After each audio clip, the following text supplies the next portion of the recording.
My face when I found out my Elgato capture card can't record PlayStation 3. But I still recommend it. Why? Well, there's nothing like it these days. Just look at how small it is. Comparing it to modern consoles makes you realize just how big consoles have gotten over the years. Now, this isn't a fair comparison since my PS3 is a slim model, but still. Psst.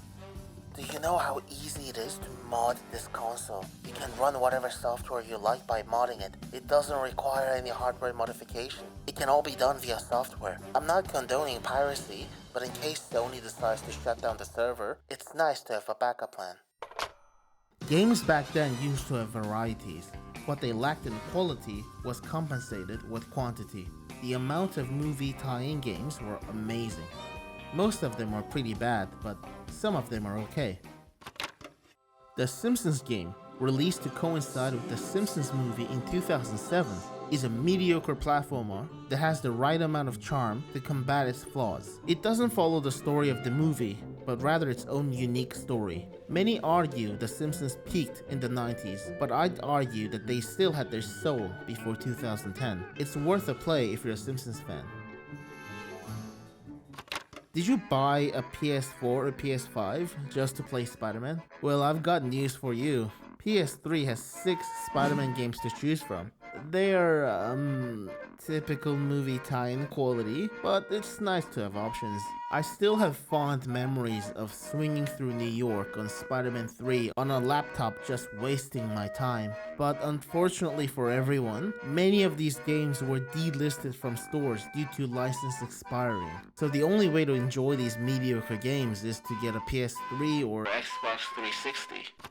PS3 by far has the best game catalog of all PlayStation consoles. As some of you may know, early models of PS3 could run PS2 games via hardware or software backwards compatibility mode. Later versions like my PS3 Slim here do not have that feature. So what many publishers did was to port their PS2 titles to PS3 as a collection, which resulted in some franchises being completely playable from start to finish on PS3, adding to the fact that every single PS3 model can run PS1 games. The catalog is immense. So let's talk about some notable games and franchises available on PS3. Ratchet & Clank series. It had a soft reboot with Ratchet & Clank 2016, which unbeknownst to many was actually a movie tie-in game. It was also a remake of the original game, and Rift Apart is a sequel to a remake of the original game and has nothing to do with Ratchet & Clank 2. Does that make sense? Because it doesn't to me. Do you know how many titles from this franchise are playable on PS3? 9 titles. And that's still not counting some PSP and mobile titles which were never ported to PS3. If you're a fan of the series, PS3 is a no-brainer.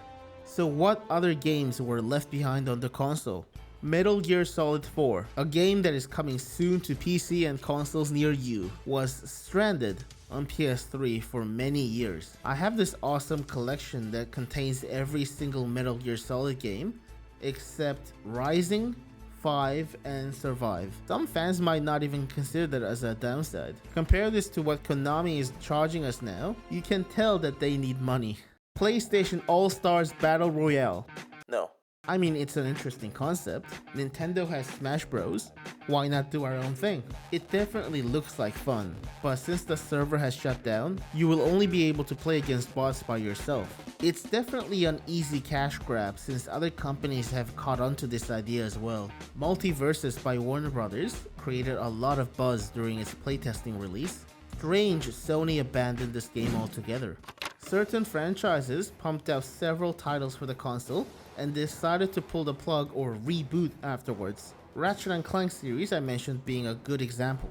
God of War franchise. Whether you're an old fan or a newcomer, we can all agree that the games available on PS5 is a strange selection. Sony, for some reason, decided to port just God of War 3 to PS4, which is available on PS5 via backwards compatibility. But what about the rest? God of War 2018 and God of War Ragnarok are soft reboots of the franchise, so God of War 3 feels out of place by itself. The other 6 games are stuck on older PlayStation consoles, and they are all available for PS3. These 3 games are all you need to enjoy the original series. PSA for anyone looking to pick up these games: God of War Saga contains God of War 1, 2, 3, and the Origins Collection, which contains the PSP games remastered for PS3, but they are included as a voucher. So, if you want them on a disc, I suggest you pick up a separate copy of the Origin Collection. Sucker Punch Production, known for Ghost of Tsushima, has several of their iconic titles stranded on PS3. Sly Cooper series and the Infamous series, games that Sucker Punch was known for, were abandoned. They did release Infamous Second Son and First Light for PS4, but afterwards, it was completely abandoned. Sly Cooper series, on the other hand, saw no release on PS4. Such a shame for these amazing titles. Games that define the developers, left behind for people to forget. Younger gamers likely don't even know these games exist. Ladies and gentlemen, today is one of the biggest days in gaming history for Call of Duty and for Activision. Microsoft's Activision Blizzard acquisition is finally complete. Officially, Activision Blizzard is part of Microsoft. The acquisition has taken place. Well, fear not, my friends, cause Sony has their own Call of Duty killer. 2 series made by 2 iconic PlayStation studios. Studios behind titles like Horizon Zero Dawn and Marvel's Spider-Man. Did you know they used to make FPS games? Some may remember Killzone since it had an outing on PS4, but Resistance has been completely forgotten. Considering the amount of games they've released for PS3, it's strange they've abandoned it afterwards. These studios definitely moved on to better projects, but it's a shame that they're almost hiding their past in some ways. Why not release a port, a collection of sort? PS3 has somehow become this time capsule of what gaming was like back then. Many titles from that era were abandoned by their creators. Until PC emulation becomes good enough, PS3 will be the best way to enjoy this amazing catalog of games. That's it for now. Bye.